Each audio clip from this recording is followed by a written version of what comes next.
Yeah, this is exactly 1 week that we had light out on the Krobo line. This is how the area looked like in the night.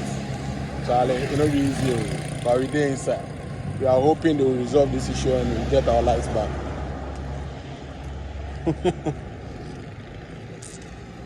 Fucking darkness.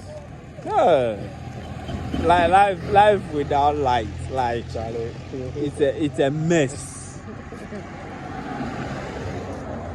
Yeah, but I joke like joke. Maybe 1 week be this.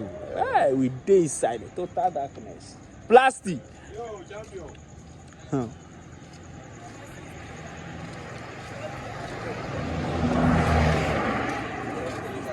So this is the street of Bon. The few ones you could see with lights is the one using the generator. You could see all shops, most shops are closed exactly at let me say 7:50. But they closed earlier, around 6:30. Everybody's at home. This particular shop, like a week ago, last week, that was Thursday. When we came, he was with plants. But look at him now.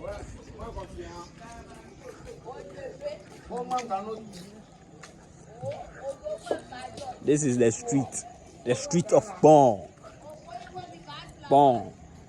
Akosobo Highway. Going to Akosobo, total darkness.